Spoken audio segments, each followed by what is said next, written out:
There are some mistakes we forget, and some mistakes that haunt us for years. This is a story of a school hostel, a group of exhausted boys preparing for finals, one roommate who refused to respect anyone's peace, and a stolen memory card that changed the entire room's atmosphere for days. And the question that still burns today: should I confess or let the truth die where it was buried? We were a group of young, broke, stubborn school kids living in a shared hostel room. Final exams were around the corner. Every night felt heavy. Everyone was tired, stressed, and desperate for silence. But there was always one guy. Let's call him Ravi. Ravi had a touchscreen phone, a luxury back then, and with that came the power. He had musical note hundreds of songs, clapperboard movies, open file folder, and the kind of content teenage boys secretly watched to escape stress. Because of that, no one dared question him. No one wanted to upset the only source of entertainment, except me. One night, the frustration hit a peak. We were all trying to study. Everyone had their heads in books, except Ravi,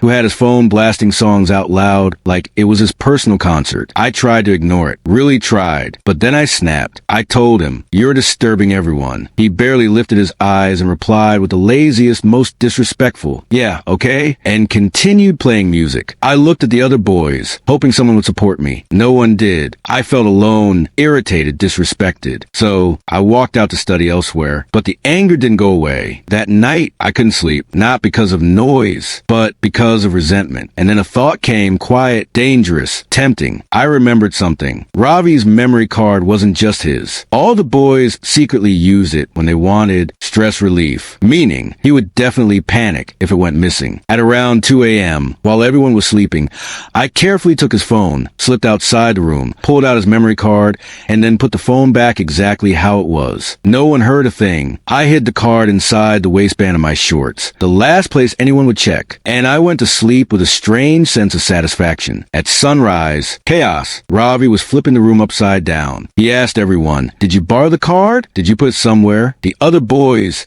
usually lazy, were suddenly desperate because that memory card was their only entertainment during exam stress. He searched shelves, under mattresses, behind bags, even inside pillow covers. For hours, I watched him panic. I pretended to help, and inside, I was laughing. It felt like justice. He disturbed everyone's peace. Now it was his peace being destroyed. By the next day, the excitement faded. The laughter died. All that was left was guilt. Seeing Ravi frustrated, angry, even sad. Seeing all the other boys lose their only source of escape. It hit me. My revenge didn't just punish him. It punished everyone. I wanted to fix it. I wanted to return it. But the boys were now irritated, tense, and blaming each other. Ravi was furious. There was no right moment to confess. And so, I did something even worse. I threw the memory card out the window, somewhere in the bushes below, and then I gave him a vague clue, but he never found it. Eventually, everyone gave up. Life went back to normal, and I carried a secret. Today, we're still friends. We still laugh. We still talk. We even share old memories of hostel life. But he does not know this story. He doesn't know the card was never lost. He doesn't know I took it. He doesn't know the boys blamed each other for days because of a revenge I now regret. And now, here I am, still wondering. Should I tell him? Should I confess? Or should I let the memory card remain a silent ghost of the past? Revenge often gives us a moment of satisfaction. But guilt lasts much longer. So tell me in the comments, if you were in my place, would you confess? Or should the truth stay buried forever? Like, share, and subscribe for more true stories of regret, redemption, and justice.